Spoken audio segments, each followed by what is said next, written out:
Roberto stepped forward, describing how we would partner with local schools to provide opportunities for young designers and craftspeople. The same opportunities I had been denied. As the meeting concluded, my father stood up, his face unreadable. "You've become quite the businessman," he said quietly. "No," I corrected him. "I've become quite the designer who learned how to run a business. There's a difference." Later that evening, as I sat in my new office, formerly my father's, Mr. Roberto brought in 2 cups of coffee, just like he used to in his workshop. "You know," he said, looking out at the factory floor where workers were already implementing our new designs, "success isn't just about proving others wrong. It's about proving yourself right." I smiled, picking up a framed sketch from my desk, my first furniture design, drawn in the back of that high school classroom where I'd been labeled a dreamer. Why not both? In the months that followed, the company's transformation made headlines in the design world.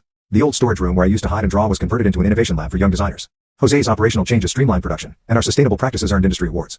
My family? Last I heard, my brother started a small consulting firm. My parents retired to a modest house in the suburbs. Sometimes, during late nights at the office, I catch myself wondering if they ever look at our furniture in stores and remember the sketches they once laughed at. But mostly, I focus on the future. Every morning, I walk past the wall of photographs in our lobby, images of apprentices working alongside experienced craftsmen, their faces bright with possibility. And in the center, there's a simple framed sketch of a chair, signed by a teenage boy who dared to dream differently.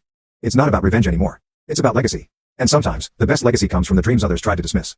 6 months after the takeover, I received an unexpected visitor. My sister-in-law, Sarah, stood in my office doorway, holding my 5-year-old niece Emma's hand. I had never met Emma before. She was born after I was kicked out.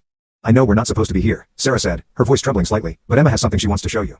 The little girl approached my desk shyly, clutching a rolled-up piece of paper. She carefully unfolded it to reveal a crayon drawing of what looked like a rainbow-colored chair with wings. "Mommy says you make special chairs," she said. "I made one too." Something caught in my throat as I looked at the drawing. It reminded me so much of my own childhood sketches, the ones that had been dismissed and ridiculed. But here was my niece, already showing the same creative spark.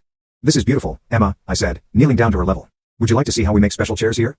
Her eyes lit up as I gave them a tour of the innovation lab. Sarah explained that my brother had been struggling with depression since losing his position, barely leaving their house. "He won't admit it," she said quietly while Emma explored the design tablets with one of our young apprentices, "but he keeps a magazine article about your latest collection on his nightstand." That night, I couldn't sleep. I kept thinking about Emma's drawing, about cycles of family hurt, about the fine line between justice and vengeance. The next morning, I made a decision. I created a new position, Director of Heritage Integration. The role would involve preserving and honoring the company's history.